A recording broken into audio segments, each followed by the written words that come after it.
bersama gereja-gereja dari segala abad dan segala tempat.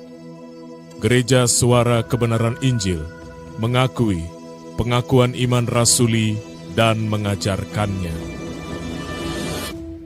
Aku percaya kepada Allah, Bapa yang Maha Kuasa, Khalik langit dan bumi, dan kepada Yesus Kristus, Anaknya yang tunggal, Tuhan kita, yang dikandung daripada Roh Kudus, lahir dari anak darah Maria, yang menderita sengsara di bawah pemerintahan Pontius Pilatus, disalibkan, mati dan dikuburkan, turun ke dalam kerajaan maut.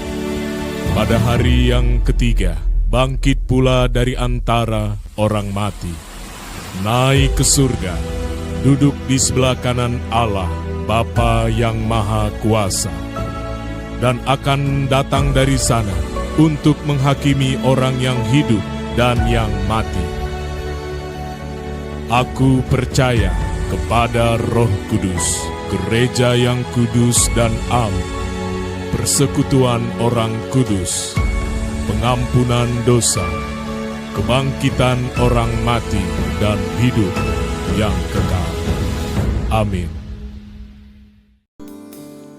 Lingkupi aku dalam hadirat-Mu,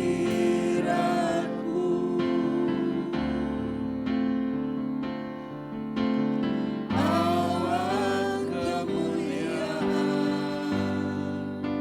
sekarang ku rasakan.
dan suara memuji-Mu.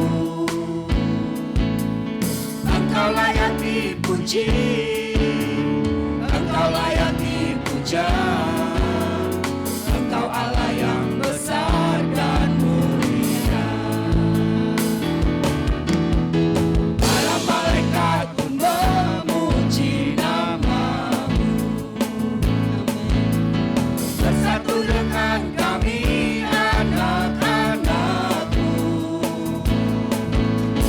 di dalam hadirat-Mu, kemuliaan surgawi, suasana surga hadir di sini. Kami berkumpul bersama hari ini. Satukan hati dan suara memuji-Mu. Engkau layak dipuji, Engkau layak dipuja. Engkau Allah yang besar dan mulia. Para malaikat pun memuji nama-Mu. Bersatu dengan kami anak-anak-Mu di dalam hadirat-Mu, kemuliaan surgawi, suasana surga hadir di sini. Bersoraklah haleluya, bersoraklah haleluya. Mari tinggikan Raja segala raja. Glory, glory, haleluya. Glory, glory, haleluya. Ya semua yang bernafas bersoraklah haleluya. Bersoraklah haleluya. Bersoraklah haleluya. Mari tinggikan Raja segala raja. Glory, glory, haleluya. Glory, glory, haleluya. Ya semua yang bernafas, jemaat Tuhan saja katakan bersoraklah haleluya.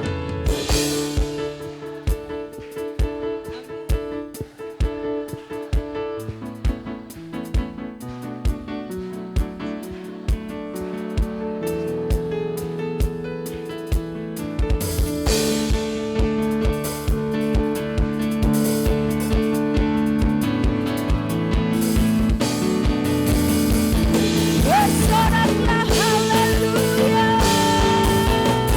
Bersoraklah haleluya. Bersoraklah haleluya. Mari tinggikan Raja segala raja. Glory, glory, haleluya. Glory, glory, haleluya. Dan semua yang bernafas memuji-Nya. Dan semua yang bernafas memuji-Nya. Dan semua yang bernafas memuji-Nya. Haleluya. Biar bagi Tuhan. Mari semua puji Tuhan.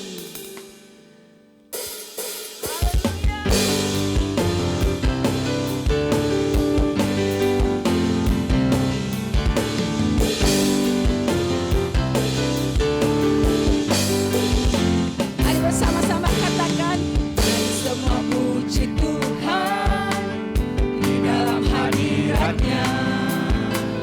Dengan takut akan Tuhan, sikap hormat padanya.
lutut akan bertelut, setiap lidah akan mengaku, Yesus Tuhan, sungguh besarlah nama-Mu.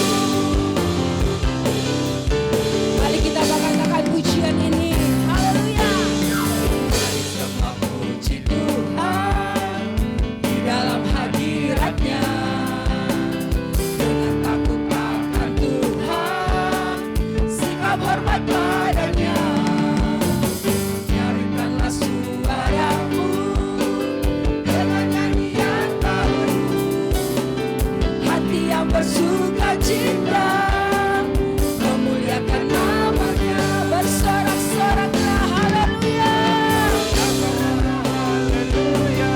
Semua umat akan namanya, menyatakan Yesus Raja segala raja. Setiap lutut akan bertelut, setiap lidah akan mengaku, Yesus Tuhan, sungguh besarlah nama-Mu. Bersorak-soraklah haleluya. Haleluya. Semua umat agungkan namanya, menyatakan Yesus Raja segala raja. Amin. Haleluya. Setiap lutut akan bertelut, setiap lidah akan mengaku, Yesus Tuhan, sungguh besarlah nama-Mu. Yesus Tuhan, sungguh besarlah nama-Mu. Yesus Tuhan, segala pujian bagi-Mu.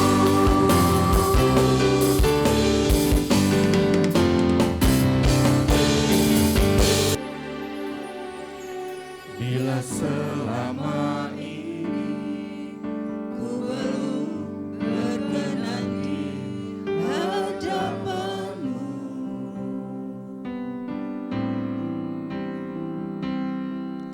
aku lakukan kehendak-Mu, aku penuhi rencana-Mu Bapa.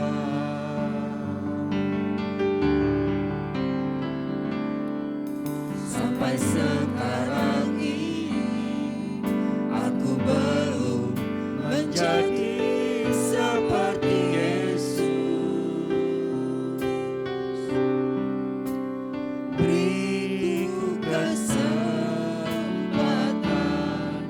di sisa waktuku, Kau ubahkan.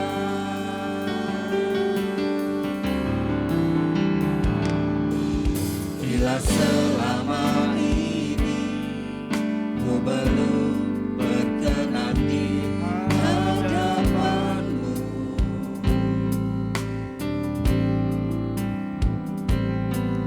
aku lakukan kehendak-Mu, aku penuhi rencana-Mu Bapa.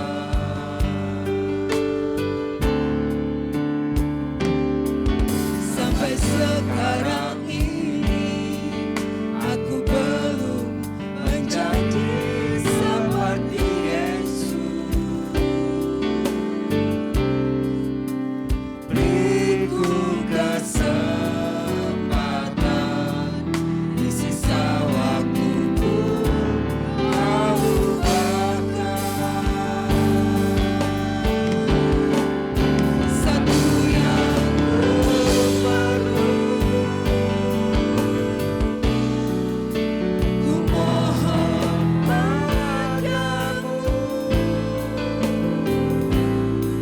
sempurna seperti Bapa, serupa dengan Yesus teladanku.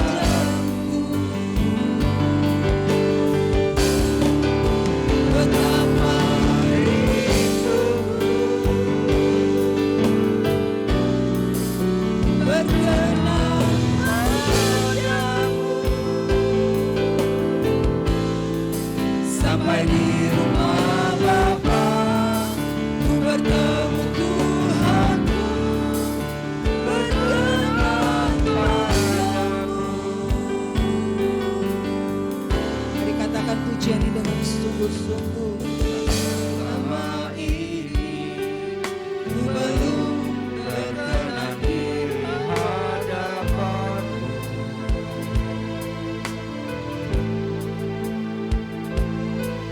Aku lakukan kehendak-Mu, aku penuhi rencana-Mu Bapa. Kalau sampai saat ini kami belum seperti yang Engkau inginkan, Sampai sekarang ini aku belum menjadi seperti Yesus. berikan kami kesempatan ya Bapa. Beriku kesempatan di sisa waktu. Engkau bukakan setiap kami ya Bapa. Satu yang kami perlu, sungguh kami mohon kepadamu ya Bapa.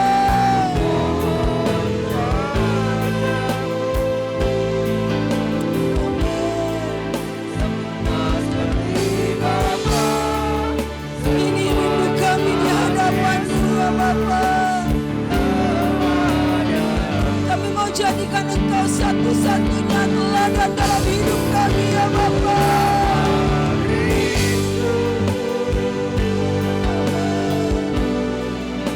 Berkenan padamu sampai di rumah Bapa, ku bertemu Tuhanku.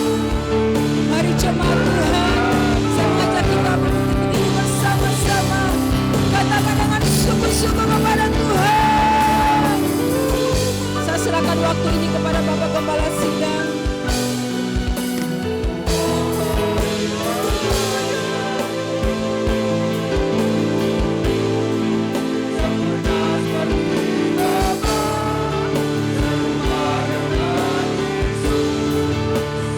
Teladan betapa rinduku berkenan padamu sampai di rumah Bapa, ku bertemu Tuhanku, berkenan padamu. Satu yang ku rindu, satu yang ku rindu. Amin. Ku mohon padamu Tuhan. Mohon padamu, sempurna seperti Bapa, serupa dengan Yesus. Teladan kami, teladanku. Betapa rinduku, betapa rinduku, berkenan padamu sampai di rumah Bapa, ku bertemu Tuhanku, berkenan padamu. Sekali lagi katakan, satu yang ku perlu, satu yang ku perlu, bermohon padamu, sempurna seperti Bapa, serupa dengan Yesus. Teladan kami, betapa rinduku ya Bapa, rinduku berkenan padamu sampai di rumah Bapa, ku bertemu Tuhanku, berkenan padamu sampai di rumah Bapa, sampai di rumah Bapa, ku bertemu Tuhanku, berkenan padamu sampai di rumah Bapa, sampai di rumah Bapa, ku bertemu Tuhanku, berkenan padamu. Haleluya.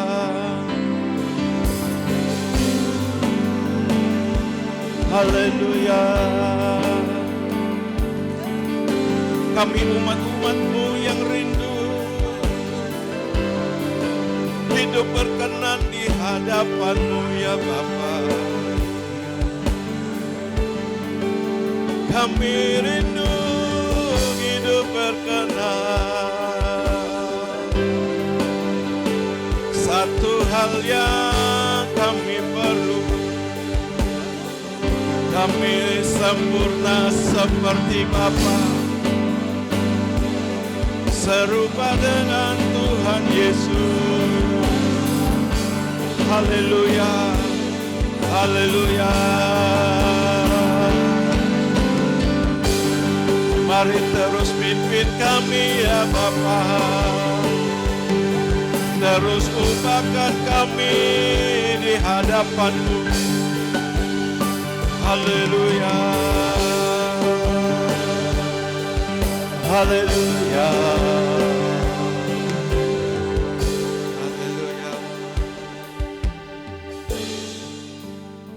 Bapa, kami rindu menjadi anak-anak-Mu yang terus bertumbuh ke dalam kedewasaan, sehingga kami boleh menjadi pribadi yang menyenangkan hati-Mu ya Bapa. Kami mulai menjadi pribadi yang terus di dalam rencana-Mu. Saatnya kami mau belajar kebenaran firman-Mu. Kami mau mendengarkan suara-Mu Bapa. Mari Engkau pimpin kami. Roh Kudus hadir di tempat ini. Engkau bekerja, Engkau berlawat, menjamah setiap kami. Terima kasih Bapa. Kami siap menerima firman-Mu. Di dalam nama Tuhan Yesus, sama-sama kita katakan, amin, amin. Shalom Bapak Ibu, Saudara sekalian. Bapak Ibu, jika kita menemukan kebenaran di dalam pengiringan kita kepada Tuhan, maka satu hal yang akan kita sadari dan kita hayati, yaitu betapa tragisnya hidup ini. Ketika kita mengikut Tuhan, kita datang ke gereja, ada satu penghayatan yang timbul di dalam hati kita, yaitu betapa tragisnya hidup ini. Nah, saya tidak tahu apakah saudara sudah menghayati betapa tragisnya hidup ini, saudara. Tentu penghayatan ini akan lebih kuat ketika kita menyaksikan orang-orang yang kita kasihi, orang-orang yang kita kenal, yang dulu dengan gagah, lalu sekarang tidak seperti semula lagi. Bahkan ada orang yang kita kenal, bahkan bisa menjadi anggota keluarga kita, lalu sekarang tidak bersama dengan kita lagi. Mereka telah pergi meninggalkan kita, atau telah menuju kepada kekekalan. Masih banyak lagi saudaraku, kalau kita menghayati kehidupan ini, saudara, kita akan menemukan tragisnya hidup ini. Nah, yang menjadi satu pertanyaan kita, kenapa banyak orang yang mengaku ikut Tuhan, tapi tidak melihat tragisnya hidup? Tidak melihat tragisnya hidup. Sejatinya, saudaraku, hal ini bukanlah sesuatu yang tersembunyi. Karena Tuhan Yesus datang. Tuhan Yesus menyelamatkan kita dari ketragisan hidup. Bapa memberikan Tuhan Yesus supaya orang mempercayainya, hidup seperti dia hidup, dan terhindar dari ketragisan hidup. Karena begitu besar kasih Allah akan dunia ini, sehingga ia telah mengaruniakan anaknya yang tunggal, supaya setiap orang yang percaya kepadanya tidak binasa, melainkan beroleh hidup yang kekal. Jadi ada pertanyaan besar, saudaraku, ketika kita mengaku ikut Tuhan, tapi kita tidak melihat ketragisan hidup ini. Ini pasti ada yang salah, ya. Pasti ada yang salah, saudaraku. Nah, kita bersyukur di gereja kita, saudaraku, sering diingatkan kepada kita akan hal ini. Dan juga bagian dari salah satu pilar pelayanan gereja kita, yaitu fokus langit baru, bumi baru. Tentu fokus langit baru dan bumi baru ini mencakup banyak hal, saudara. Dan salah satunya adalah kita harus terhindar dari ketragisan hidup dan diperkenan masuk ke dalam langit baru, bumi baru. Nah, orang-orang Kristen atau orang-orang yang mengaku Kristen tetapi tidak melihat ketragisan hidup ini, ya, pasti belum menemukan kebenaran. Belum menemukan kebenaran, saudaraku. Sehingga, saudara, mereka juga tidak mempersiapkan dirinya masuk ke dalam kekekalan. Terhindar dari ketragisan hidup. Karena kembali lagi tadi saya sampaikan bahwa Yesus datang pun untuk menghindarkan kita dari ketragisan hidup ini. Nah, ada satu ayat yang saya ingat kita baca di dalam 1 Petrus pasal 1. 1 Petrus pasal 1 ayatnya yang ke-18.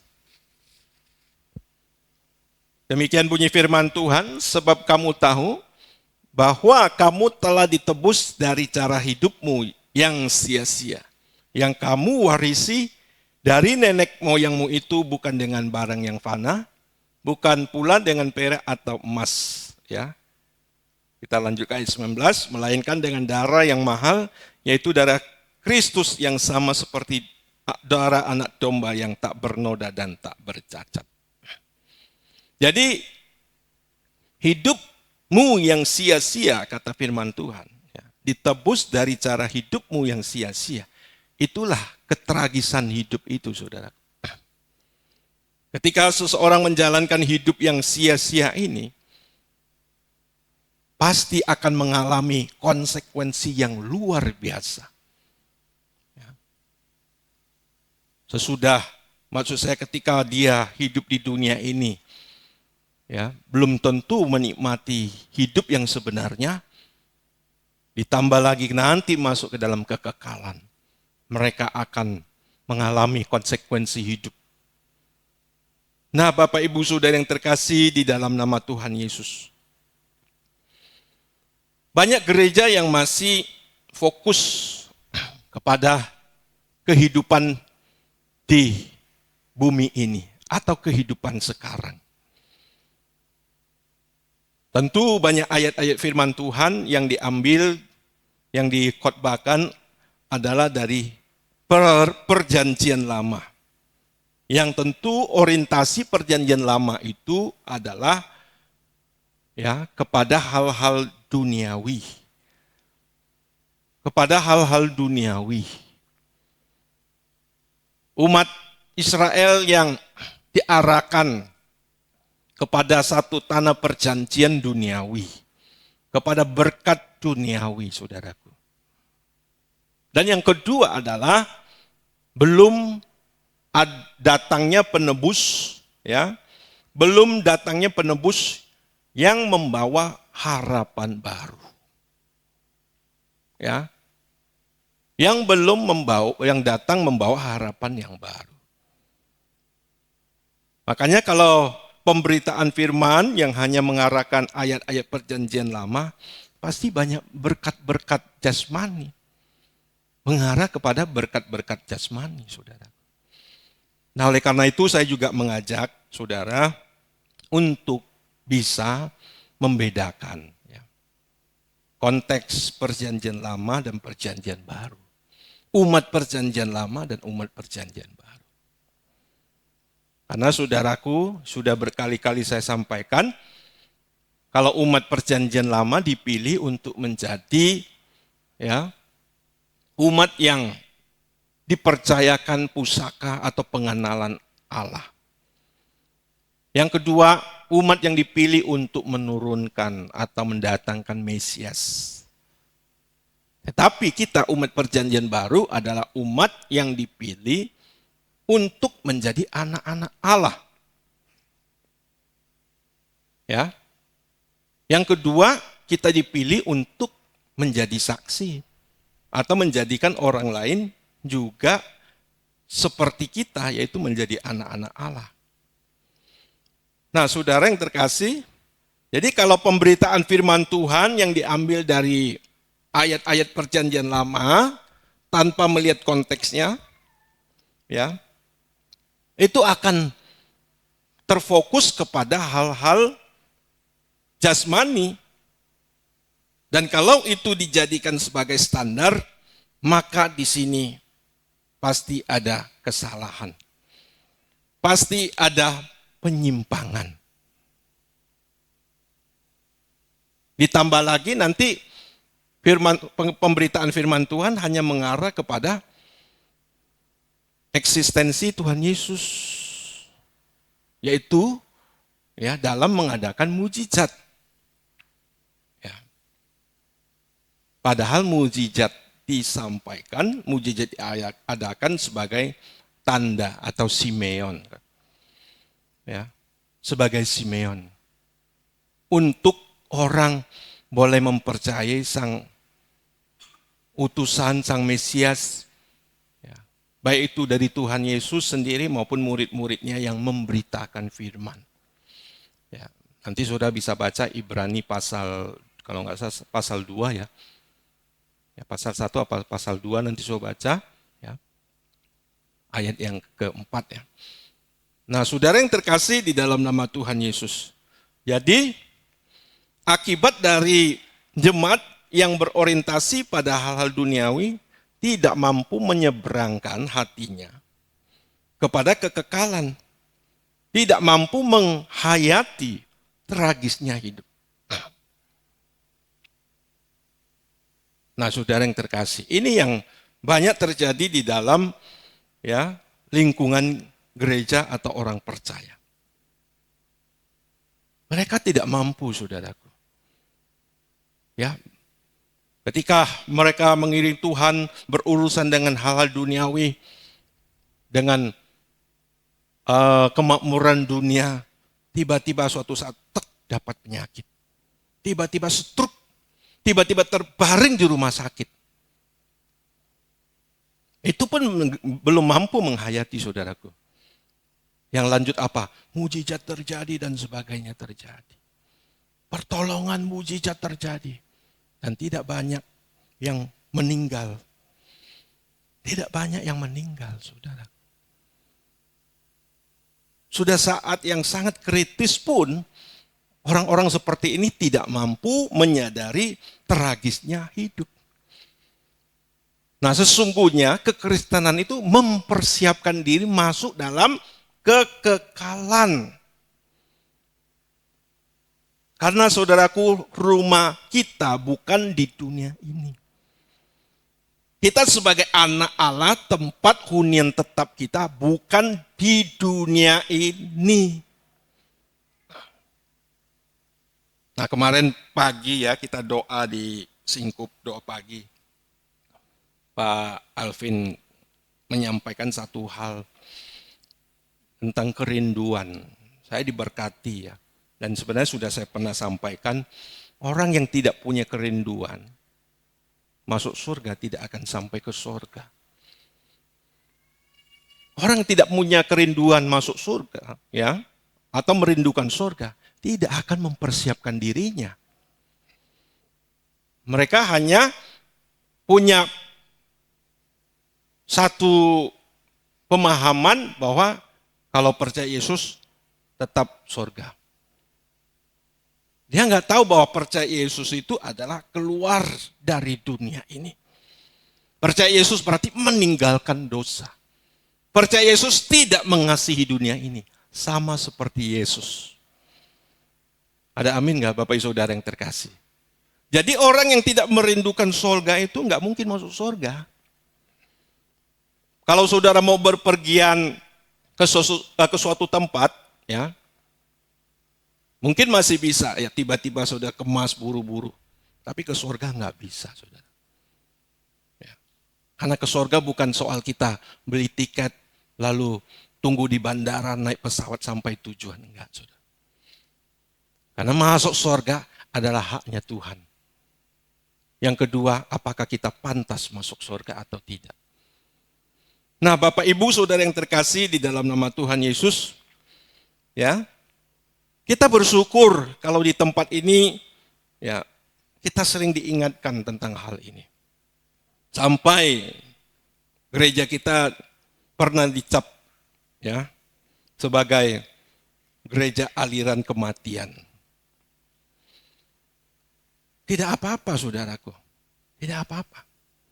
Yang penting kita tidak menjadi orang yang putus asa, orang yang kehilangan pengharapan. Tapi menjadi orang yang mempersiapkan diri akan bahaya ini.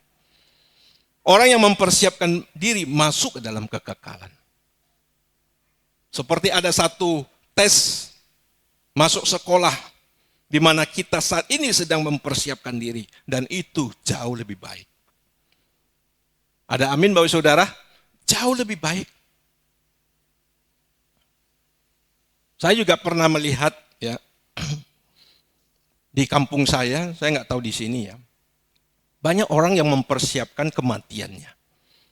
Tapi bukan soal perkenanan kepada Tuhan. Tapi bagaimana dia nanti mati minimal punya peti mati. Kalau di kampung tuh banyak tuh, di kampung saya tuh saudaraku. Di samping rumah ada peti mati yang belum terisi.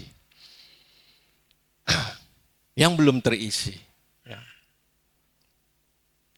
Dulu masih kecil, wah ada peti mati, kaget. Tanya teman, punya siapa? Punya kungkung. Ada nggak kungkungnya? Belum ada. Kungkung masih sana tuh, masih baca koran. Waduh, ngeri sekali saudaraku. Banyak saudaraku, sampai petinya udah tua.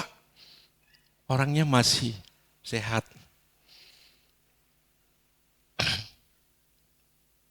Nah di kuburan juga ada tuh. Sekarang lagi tren. Kuburan yang isinya double. Ya. Salah satu nggak tahu suami atau istri yang masuk duluan. Ya betul ya. Lalu sebelahnya masih kosong. Tapi tetap ditimbun. Di situ di nisan juga sudah ada namanya, Bapak Ibu jangan salah. Cuma masih ditutup. Nah, saudaraku ya. Jadi saudara, ya sebenarnya ada baiknya juga. Jadi orangnya belum meninggal dia sudah, oh nanti saya meninggal dikubur di sini. Jarang kan orang meninggal tahu kubur di mana kan. Saudara kalau mau tahu dikubur di mana, ini salah satu solusi saudara. Sudah ada di situ. Jadi orangnya masih hidup, oh nanti saya bakalan kubur di sini. Ya.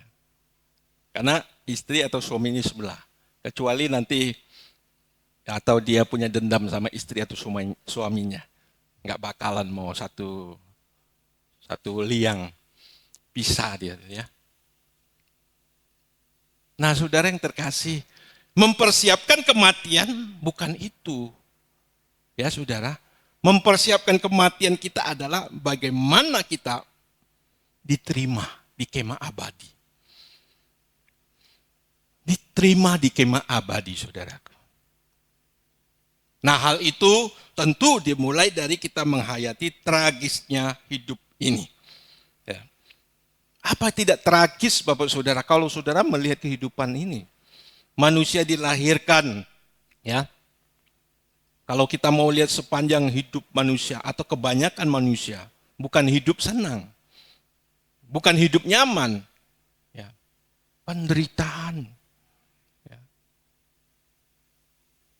Penderitaan, saudaraku. Ya, sebab ini juga disampaikan oleh firman Tuhan, ya. Di dalam kitab Mazmur kalau tidak salah, saudara, manusia hidup 70-80 tahun, ya. Ya. Dan semua itu akan, ya, berlalu dengan buru-buru. Dan bukan banyak kesenangan, justru penderitaan. Nah, ada satu ayat lagi di dalam Yakobus juga, ya. Mari kita baca ini. Yakobus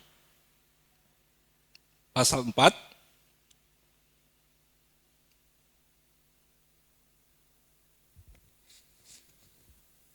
Yakobus pasal 4 ayat yang ke-14.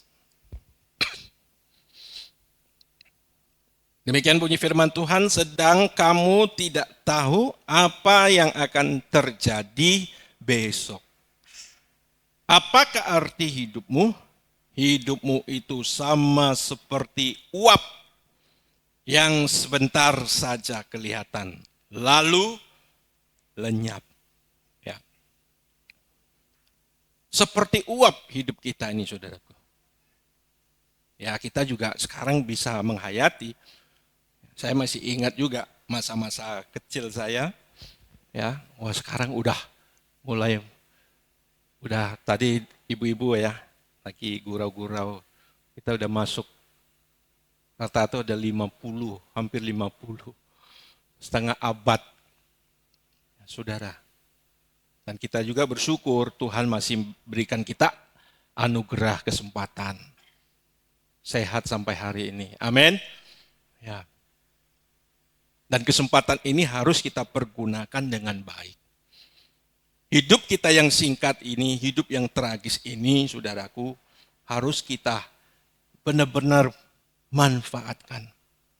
Benar-benar hidup dalam takut akan Allah, saudara.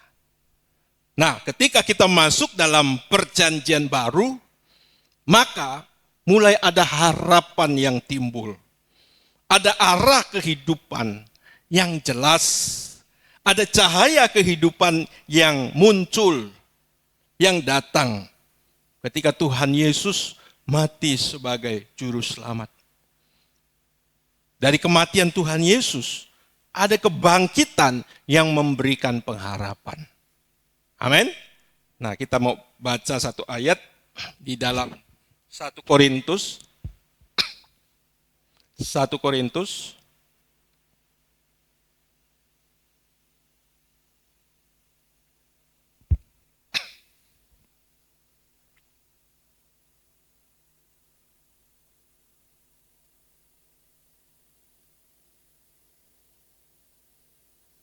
ya, 1 Korintus pasal 15, saudaraku.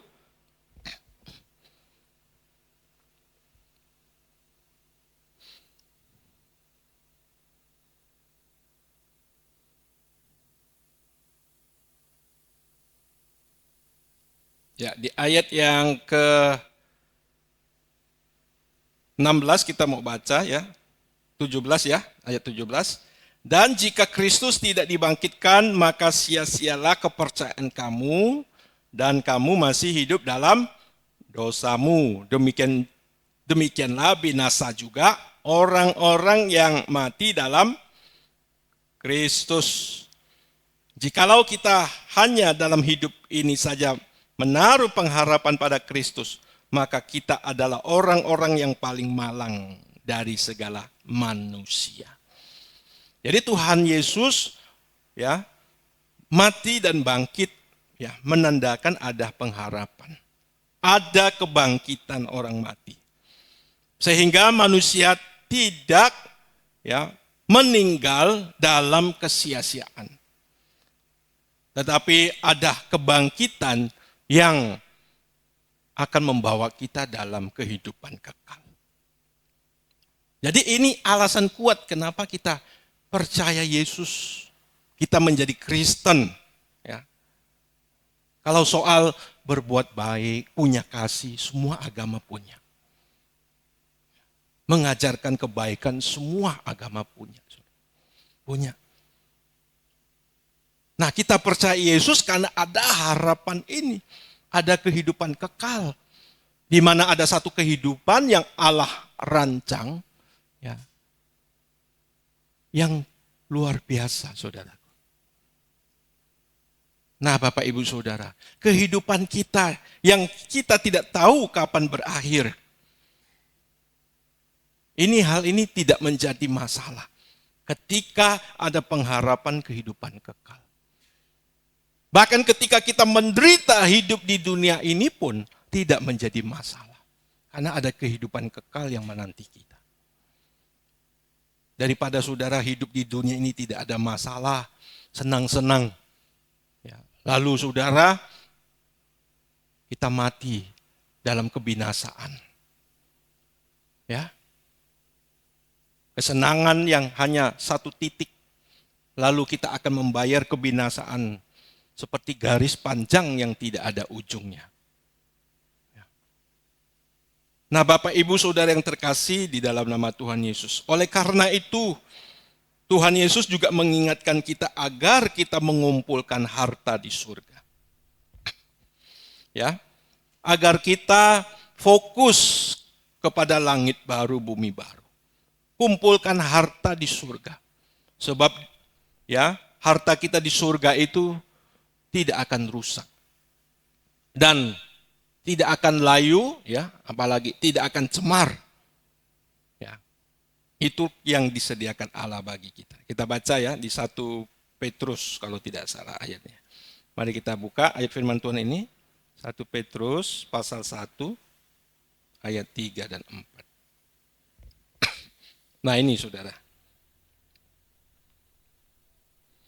1 Petrus 1 ayat 3 dan 4, terpujilah Allah Bapa Tuhan kita Yesus Kristus, yang karena rahmat-Nya yang besar telah melahirkan kita kembali oleh kebangkitan Yesus dari antara orang mati kepada suatu hidup yang penuh harapan. Bapak Ibu Saudara, di 1 Petrus pasal 1 ayat 3 ini sebenarnya ada satu tatanan baru. Nah saudara, makanya di Alkitab ada 2 penciptaan. Ini yang Pak Eres ajarkan kepada kita. 1, penciptaan alam semesta dan segala isinya. Yang kedua, penciptaan baru. Penciptaan alam semesta ini oleh Allah Bapa di surga. Penciptaan tatanan baru ini oleh Tuhan Yesus atau melalui Tuhan Yesus. Ya. Dan banyak orang Kristen yang salah mengerti akan hal ini. Ini 2 ciptaan ini saudaraku. Ya, 2 tatanan ini saudaraku. Nah di 1 Petrus ini saudara kita perhatikan, terpujilah Allah dan Bapa Tuhan kita Yesus Kristus. Siapa ini?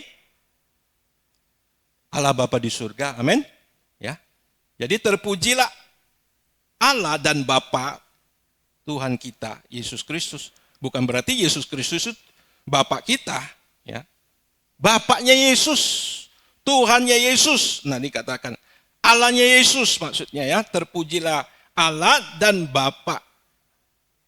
Ya, Tuhan kita Yesus Kristus. Yang karena rahmat-Nya yang besar telah melahirkan kita kembali oleh kebangkitan Yesus Kristus dari antara orang mati kepada suatu hidup yang penuh pengharapan. Jadi Tuhan Yesus inilah yang merubah tatanan itu. Dari manusia yang tidak punya harapan menjadi manusia yang punya harapan. Dari manusia yang hidupnya tragis karena dosa, ya, diubah menjadi manusia yang punya pengharapan. Inilah alasan kita percaya kepada Yesus. Jadi sampai kalau kita yang dikatakan orang Kristen tidak percaya Yesus, ya mau apa lagi kita? Apa gunanya lagi kita, saudaraku? Ya. Dan ada orang pendeta-pendeta yang nggak tahu ya, seolah-olah dia tuh ya hakim. Ya. Seolah-olah kalau gereja GSKI itu ya bukan Kristen. Ya. Kalau dalam pemikiran saya justru bisa kebalikannya. Ya. Justru bisa kebalikannya Bapak Ibu Saudara. Nah Bapak Ibu Saudara, Tuhan Yesuslah yang membuat tatanan baru ini. Ayat 5 ya. Yaitu kamu yang dipelihara, ayat 4 belum ya. Ayat 4. Untuk menerima apa? Suatu bagian yang tidak dapat binasa, yang tidak dapat cemar, dan yang tidak dapat layu, yang tersimpan di sorga bagi kamu. Satu ayat lagi deh. Ayat 5. Yaitu kamu yang dipelihara dalam kekuatan Allah karena imanmu, sementara kamu menantikan keselamatan yang telah tersedia untuk dinyatakan pada zaman akhir. Jadi Bapak Ibu Saudara yang terkasih, ya, perhatikan bagian di mana saudaraku dikatakan bukan untuk di bumi, ya, melainkan untuk nanti. Sebab oleh kebangkitan, maksud saya sebab oleh kematian dan kebangkitan Yesus, kita dilahirkan dari kematian. Kita diubahkan. Kita diciptakan kembali. Makanya ada namanya ciptaan baru. Ya, ciptaan baru saudaraku. Nah ini saudaraku ya. Kalau Alkitab katakan, wah di dalam Yesus segala sesuatu diciptakan. Langsung mengarah kepada penciptaan. Lalu Yesus adalah Bapa. Waduh, ini kacau pemikirannya saudara. Ya, ada penciptaan ulang, yaitu tatanan. Ya, dari tatanan yang sudah rusak, lalu di dalam Yesus ada tatanan ulang, penciptaan ulang. Dikembalikan kepada rancangan yang semula. Ada amin Bapak Ibu Saudara? Ya. Jadi Tuhan Yesus itu menata ulang, mengembalikan format Allah. Nah Bapak Ibu Saudara yang terkasih di dalam nama Tuhan Yesus. Jadi dalam Yesus Kristus kita memiliki hidup yang penuh pengharapan. Sebagai manusia kita pasti mati, namun kematian tidak lagi tragis bila kita memiliki kebangkitan. Ya. Ada amin Bapak Saudara. Nah, saya tahu bahwa untuk menghayati ini nggak mudah kan. Rata-rata kita manusia itu takut mati. Saya juga saudaraku, ya. Tapi dengan kebenaran yang kita pahami semakin lengkap, semakin memberikan kita satu gambaran. Firman Tuhan kan, kalau kita belum mengenal firman Tuhan kan kita hanya samar-samar tuh lihat. Kekekalan itu samar-samar, amin. Ya, apalagi ditambah kecintaan kita akan dunia ini semakin samar. Ya. Jadi begini saudaraku. Jadi dunia ini membuat parcel ya, nggak salah ya, parcel gambaran kemuliaan itu semakin hilang, semakin tidak jelas. Tetapi di dalam kebenaran, kita melihat kebenaran, parcel itu menjadi semakin jelas. Makanya kalau kita mendengar kebenaran, melihat kebenaran, maka kita akan semakin bisa melihat kekekalan. Amin. Loh saudara percaya nggak ini saudaraku? Nah kita baca ayatnya nih, ada ayatnya saudara. Ibrani 11 ya. Ini tentang iman nih saudaraku.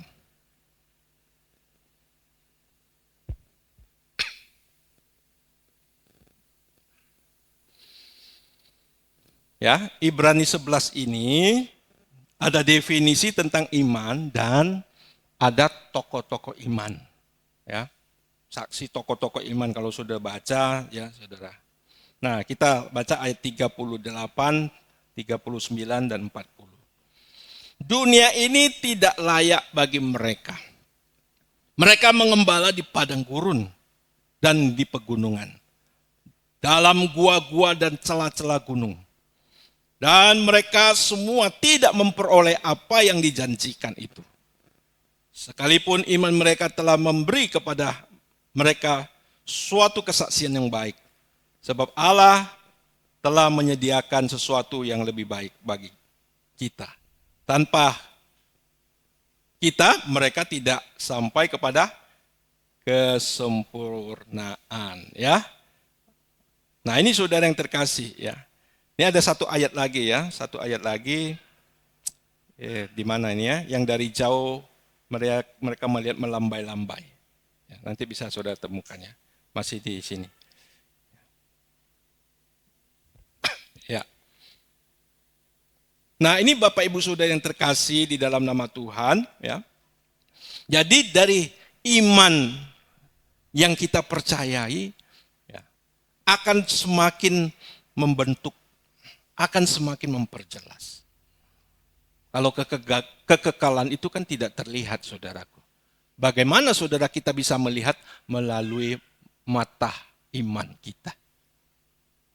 Amin saudara. Tentu iman kita itu terbentuk dari pendengaran dan pendengaran akan firman Kristus. Ya. Roma pasal 10 ayat 17 ya.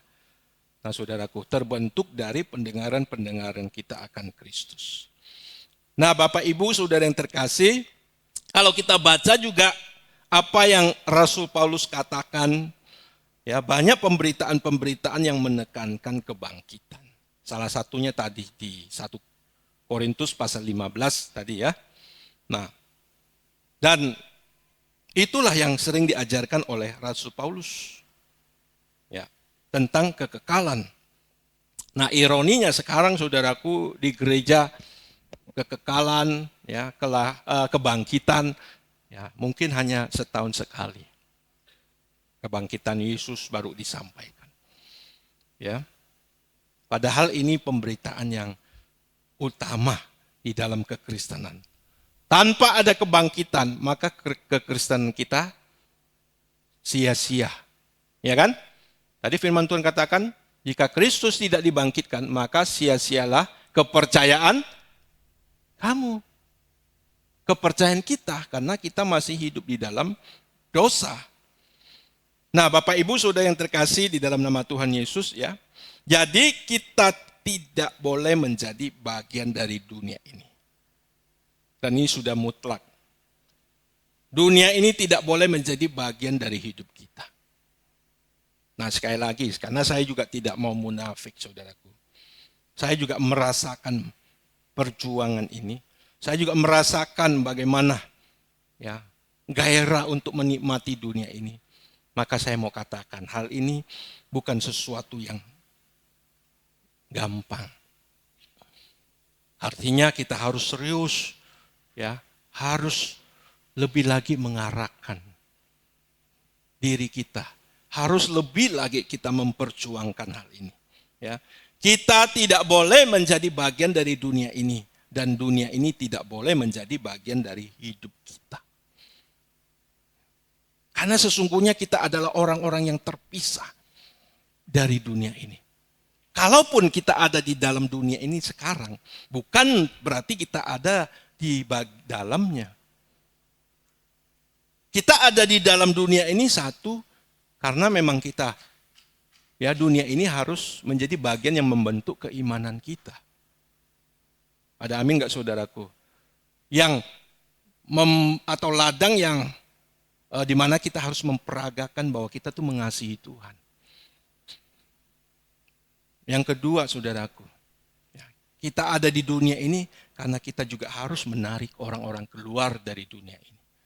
Nah inilah alasan kenapa kita ada di dunia ini. Bukan berarti kita terjerumus ke dalamnya. Lalu terbawa oleh arus dan menyia-nyiakan keselamatan yang besar. Nah Bapak Ibu Saudara yang terkasih, ya. Namun karena kita sudah begitu akrab dengan dunia ini, ya, kita justru melebur di dalamnya. Nggak gampang keluar itu. Cengkeramannya begitu kuat. Ada amin nggak saudaraku? Cengkeramannya begitu kuat. Makanya saudara, ada salah satu buah roh itu penguasaan diri. Saya pernah sampaikan, saya salut sama orang-orang yang bisa menguasai makan. Salut. Orang bisa menguasai makan. Salut saudaraku. Ya. Kalau makan kita nggak bisa menguasai, ya yang lain agak susah. Agak susah saudaraku. Bisa dimengerti nggak saudara? Ya. Ini maaf ya bagi saudara, ya, tidak menyinggung saudara yang suka makan atau apa ya, sorry. Tapi ini kebenaran saudaraku. Saya sudah menghayati. Ya. Saya juga suka makan, suka. Tapi hari-hari ini saya mulai menguasai makan. Saya makan buah yang sulit orang makan. Ya. Dan sekarang saya justru bisa makan. Saudara tahu buah apa? Buah bit saudaraku. Tanpa di jus, dipotong. Tiap hari saya ngunyah itu saudaraku. Tuh tangan saya tadi masih merah-merah. Pagi-pagi 2 potong saya ngunyah. Ya. Saya kacau anak-anak, ini kentang merah. Lalu mereka gigit, menjerit saudaraku. Karena ada pahit, ada kebas sedikit ya buah bit. Tapi bagi tubuh saya itu enak. Stamina tinggi saudara. Ya. Antioksida tinggi. Ini salah satu contoh. Saudara mungkin bisa makan buah yang lain silakan. Tiap hari kalau buah bit habis, pasti saya beli lagi. 2-3 buah cukup.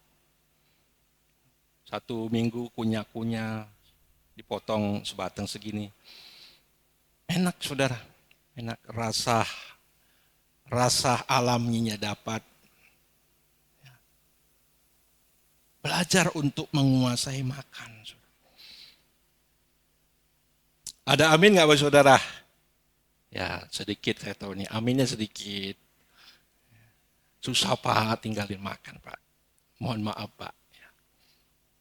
Ini hanya pengamatan saya saudaraku ya. Artinya kalau sesuatu yang kelihatan, itu maksudnya belum bisa kita kuasai, lebih sulit menguasai yang tidak kelihatan. Ya kan? Ya sama. Kalau Tuhan katakan kalau kamu tidak mengasihi saudaramu yang kelihatan, kamu tidak mungkin mengasihi Allah yang tidak kelihatan. Ini make sense saudaraku, masuk akal. Karena apa saudaraku? Enggak mungkin yang enggak kelihatan tuh kita bisa lebih daripada yang kelihatan saudara. Nah Bapak Ibu saudara yang terkasih di dalam nama Tuhan Yesus. Jadi Bapak Ibu, oleh karena itu penting sekali ya saudaraku, kita memiliki iman ya. Kita memiliki iman itu penting sekali. Bahkan firman Tuhan katakan ya, kalau tidak salah di dalam kitab Roma nanti bisa dicari, tanpa iman tidak seorang pun berkenan di hadapan Allah. Ya. Iman itu penting sekali saudaraku. Ya. Dan iman itu ditumbuhkan dari pendengaran kita akan firman Tuhan. Coba kita baca ya. Tadi saya sudah sebut ayatnya, Roma pasal 10.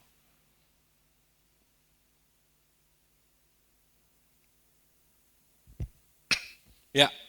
Roma pasal 10 ayat 17. Roma pasal 10 ayat 17. Jadi iman timbul dari pendengaran dan pendengaran oleh firman Kristus. Nanti juga ada di 1 Petrus ya, di surat Petrus, iman bertumbuh dalam penderitaan. Betul ya? Ya, saudara harus lihat firman Tuhan seperti itu. Ya, karena saudaraku, langkah awal itu iman timbul dari firman Tuhan dulu. Seperti murid-murid Tuhan Yesus dengar khotbah Tuhan Yesus. Ya, lalu timbul iman mereka. Tapi iman mereka belum bertumbuh, masih punya iman. Tapi ketika mereka dicari, mereka hidup dalam penderitaan, iman mereka bertumbuh. Amin saudara. Iman mereka bertumbuh. Ya. Petrus yang punya iman, bisa nangkap banyak ikan. Tapi ketika Yesus ditangkap, dia menyangkal Yesus 3 kali. Tapi setelah itu saudaraku, mereka hidup dalam penderitaan dan tentu juga ada Roh Kudus yang memimpin hidup mereka. Lalu iman mereka benar-benar bertumbuh. Nah ini saudaraku ya, iman timbul penting, tapi juga iman yang bertumbuh. Nah saudara yang terkasih, jadi saudara harus mendengar firman, pendengaran firman Kristus. Ya, firman yang kita dengar sebagai kebenaran saudaraku. Dan iman inilah saudaraku yang akan ya membuat kita melihat kekekalan, yang akan membawa kita melihat kehidupan di balik langit baru, bumi baru. Yang membuat kita berani mempertaruhkan. Coba kalau sekarang kita jadi orang Kristen tapi tidak punya iman. Apa gunanya saudaraku? Kita pasti nggak berani mempertaruhkan segala sesuatu untuk hidup kekal kita. Banyak orang Kristen yang imannya hanya diarahkan untuk mendapat jawaban doa. Tapi pertanyaan mereka, punya iman nggak? Ya, untuk masuk ke dalam kekekalan. Punya iman nggak untuk taat kepada Allah? Ya.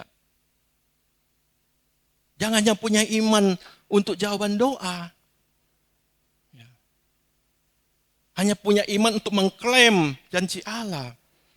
Jawaban doa, saudaraku. Jangan hanya menjadi orang Kristen sebagai penagih janji Allah. Padahal kewajibannya juga belum tentu dipenuhi, kan saudara kan? Kalau asuransi kan harus bayar dulu premi. Baru nanti ada klaim. Ini premi nggak bayar. Nuntut klaimnya saudaraku. Ya saudaraku, penuhi dulu tanggung jawab kita saudaraku. Dan Allah kita Allah yang baik sebenarnya nggak perlu diklaim-klaim. Dia tahu masa yang tepat, waktu yang tepat untuk memberkati kita. Ada amin nggak saudaraku? Iya. Itu yang klaim-klaim janji Tuhan itu memperbodoh umat sebenarnya saudaraku. Ngapain klaim janji Tuhan? Apakah Tuhan lupa untuk memberkati kita? Hah? Apakah Tuhan lupa untuk memperhatikan kita? Ketika dia sudah memberikan yang terbaik, anak yang tunggal kepada kita. Ya, ini pembodohan umat sering terjadi, saudara. Tuhan sangat bisa memberkati kita dan tahu memberkati kita. Tuhan hanya kita hidup itu semakin benar. Seperti kalau kita punya anak. Ketika anak kita semakin bisa dipercaya, kita otomatis berikan kepercayaan yang semakin besar. Tanggung jawab yang lebih besar. Ngurus rumah tangga, ngurus pekerjaan, ngurus toko, ngurus perusahaan. Kalau yang nggak bisa dipercaya, ya nggak mungkin kita mau menyerahkan ke tanggung jawab yang besar, saudara. Nah seperti itu Tuhan itu saudaraku. Jadi buat saudara kita harus punya iman yang besar. Ya, melihat bahwa apa yang Allah sediakan, apa yang Allah janjikan itu pasti terjadi. Sekarang kita lakukan bagian kita. Kita beriman sungguh-sungguh. Kita mau meninggalkan ketragisan hidup yang membuat hidup kita tidak bernilai. Yang membuat kita itu mati sia-sia. Ada amin Bapak Saudara? Ya? Amin? Ya. Jangan kita hanya mengejar kesenangan dunia ini Bapak Ibu Saudaraku. Kesenangan pun saudaraku, ya, itu relatif. Bergerak tidak punya standar ukuran. Ya. Ketika kita punya motor, kepingin punya mobil, ya dari sepeda dulu deh. Punya sepeda, lihat orang pakai motor, kepingin punya motor. Sudah punya motor, bosan, kurang. kepingin motor gede, motor besar. Sudah punya motor besar, kepingin punya mobil. Ya, mobil dimulai mobil yang ya ratusan juta. Lalu yang ratusan juta ini kok koplingnya kok keras, power steeringnya kurang mantap, kursinya agak keras, kepingin yang lebih baik. Naik lagi, nanti kepingin punya helikopter. Nggak bisa, ini saudaraku, rongga kosong hati kita nggak akan bisa tutup dengan dunia ini. Tapi rongga kosong kita bisa ditutup dengan Tuhan, dengan Allah. Ada amin saudaraku? Ya. Jadi saudara, jangan kita mau menjadi orang-orang yang digiring kebinasaan. Kita harus cerdas saudaraku. Ada amin Bapak Saudara? Amin? Ya, inilah yang membuat saya semangat melayani saudaraku. Kalau orang-orang dibawa ke kekekalan, betapa senangnya kita kan. Ya. Inilah harta dan uang, tenaga, capek kita itu tergantikan. Nggak ada apa-apanya. Ya. Kalau kita melayani ke suatu daerah, perjalanan jauh capek ya. Kemarin ke Singkup ya, Pak Utaruk, Bu Ana sampai muka pucat. Ya, itu perjalanan luar biasa ya. Meskipun udah biasa mereka jalan itu. Tapi nggak tahu kemarin tuh memang agak lumayan. Bagi saya yang tidak sesering mereka ya terasa. Tapi ketika lihat orang-orang datang menyembah Tuhan, hilang capek itu. Di rumah bilang cukup satu kali ini aja lah datang. Sampai di sana aku mau datang lagi. Itu sering saya alami saudaraku. Amin. Nggak perlu banyak orang. Lihat ada orang yang bisa dengar firman Tuhan, menyembah Tuhan sungguh-sungguh.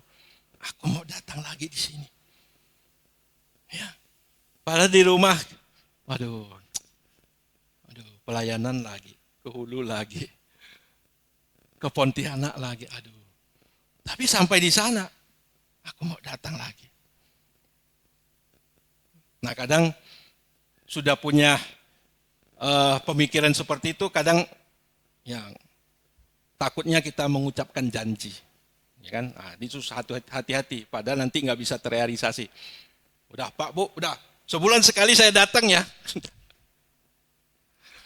karena lihat jiwa-jiwa itu. Ya sekarang saya udah cukup janji dalam hati aja lah, udah pokoknya usahakanlah sesering mungkin. Nah ini Bapak Ibu Saudara yang terkasih ya. Jadi kalau kita di bawah masuk ke dalam dimensi kekekalan, kita melihat semua itu bernilai tinggi, bernilai kekal. Ada amin gak saudaraku? Apa yang kita lakukan bersama dengan Tuhan bernilai kekal. Karena itulah yang Tuhan Yesus katakan, kumpulkanlah hartamu di surga. Ya, di Singkup kemarin kan saya sampaikan. Kalau kita mau mengumpulkan harta di surga, bukan duit kita bawa ke gereja, titip ke Pak Pendeta, Pak, tolong nomor rekening saya di surga ya. Tolong Bapak Gembala sampaikan ke Tuhan, ini nomor rekening jemaat. Enggak, saudaraku, enggak. Saudara cukup melakukan apa yang Tuhan mau. Saudara cukup melakukan apa yang menjadi kehendak Tuhan. Otomatis saudara mengumpulkan harta di surga. Ada amin? Jadi jangan saudara berkata, Pak aku kurang harta. Enggak bisa mengumpulkan harta di surga. Enggak. Mengumpulkan harta di surga terbuka bagi siapapun. Siapa saja bisa mengumpulkan harta di surga. Ya, kalau dia melakukan apa yang berkenan di hati Allah Bapa di surga. Dia mengumpulkan harta di surga. Nah Bapak Ibu Saudara yang terkasih di dalam nama Tuhan Yesus, ayo kita mau menjadi generasi yang benar-benar diselamatkan oleh Tuhan. Makanya saudaraku, ya, secara pribadi, saya itu bergairah. Saya bersemangat ketika GSKI membuat satu sinode. Karena kita benar-benar mendeklarasikan diri, memproklamirkan, ya, mengumumkan, ya, dan tentu memberikan keleluasaan bagi kita, ya, untuk menjadi wadah yang sungguh-sungguh membawa umat ke langit baru dan bumi baru. Ada amin, saudara? Bukan hanya mengumpulkan saudara di tempat ini. Makanya oleh karena itu Bapak Ibu Saudara yang ada di gereja ini, ayo saudara juga harus sepikiran dengan saya seperti ini. Kita mau ke surga. Saudara mau dibawa ke surga. Kita mau sungguh-sungguh berurusan dengan Tuhan. Kita mau meninggalkan cara, ya, beragama kita yang dahulu, di mana kita belum mengenal kebenaran. Sekarang kita mau memulai atau menjalankan cara hidup, ya, cara pengiringan kepada Tuhan Yesus yang benar, yang membawa kita sampai di kekekalan. Sehingga saudara, kita tidak ada tanya dalam gelisah di hati, untuk apa aku ada di bumi ini. Bahwa sekejap bunga rumput pagi yang akan layu di sore hari. Malam kelang, padang gersang dan tandusnya. Cerita tragis kehidupan manusia,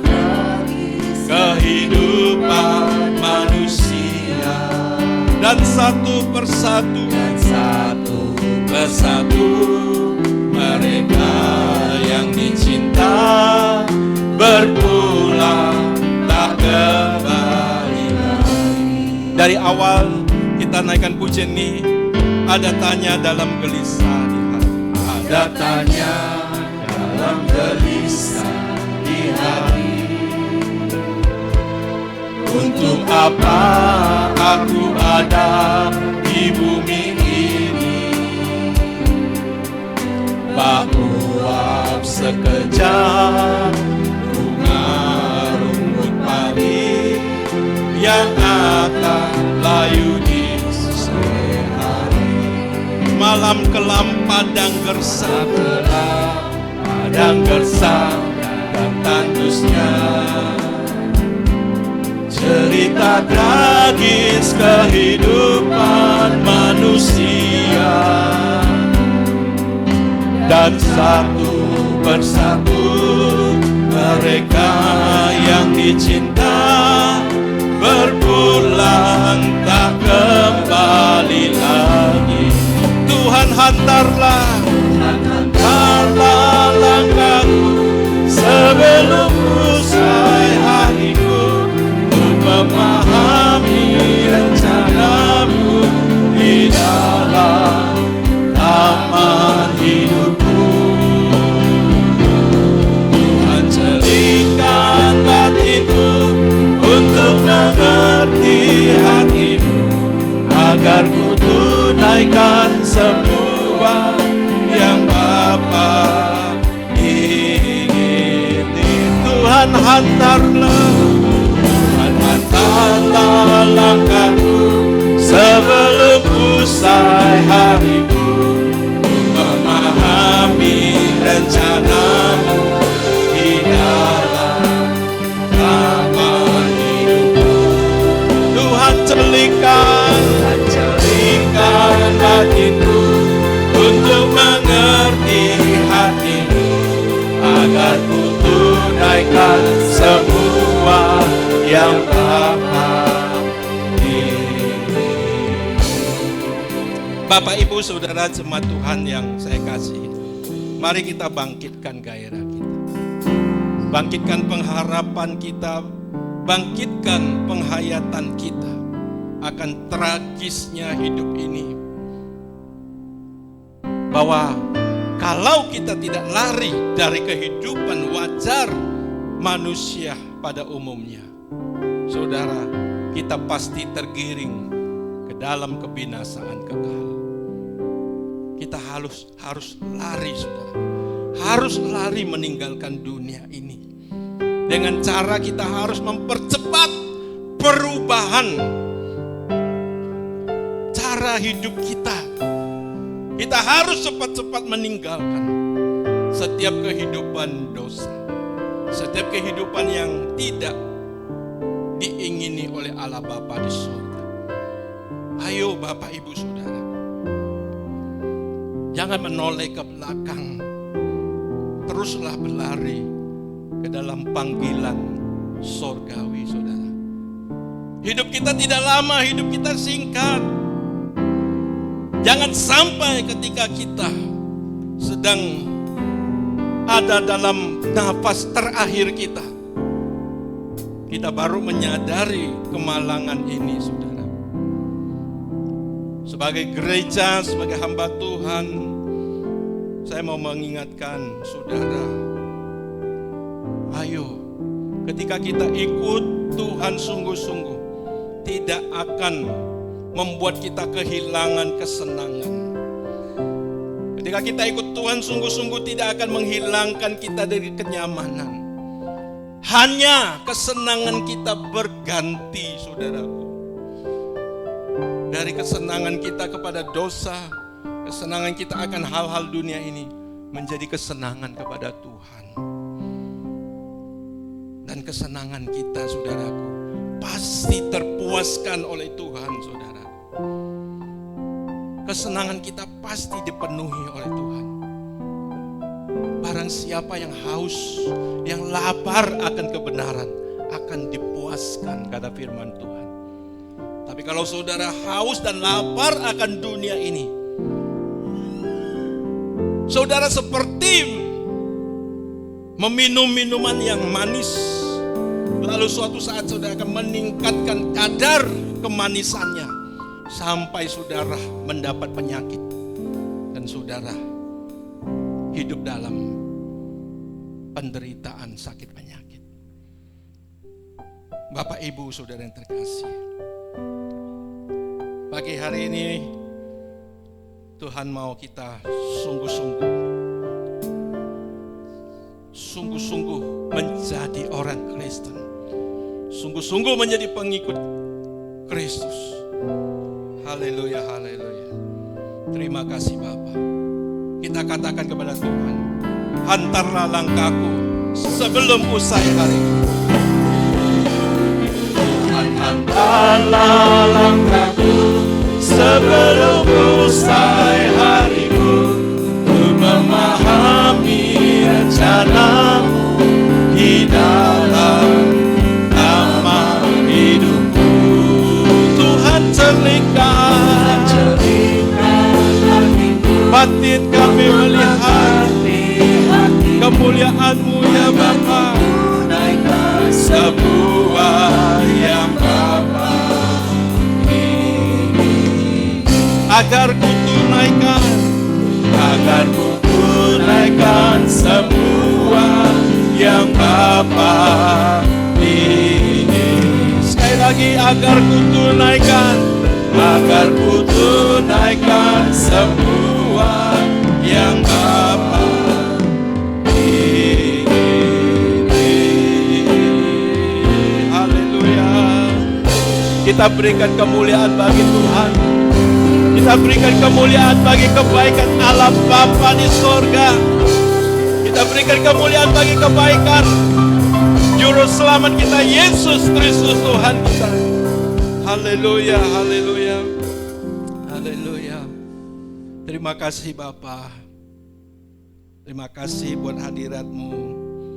Kami percaya Engkau hadir di sini melalui Roh-Mu yang kudus. Engkau sudah menjamah kami. Engkau sudah mengingatkan kami, memberkati kami dengan kebenaran firman-Mu Bapa. Tentu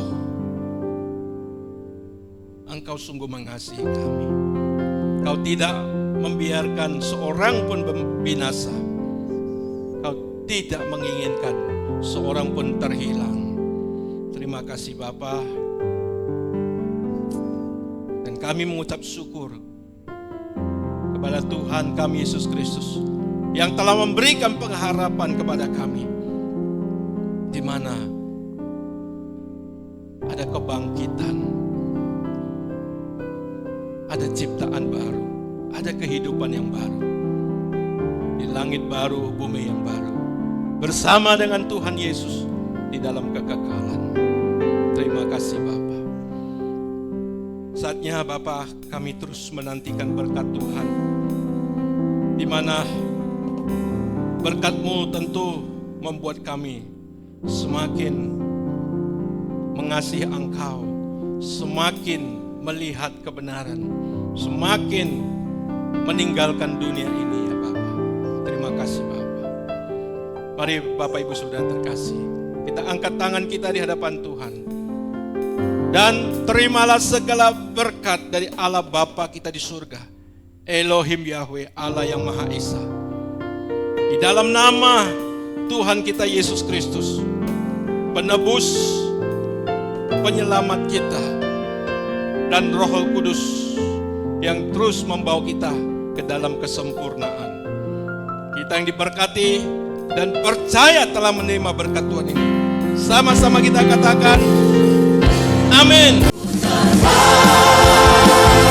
Bersamamu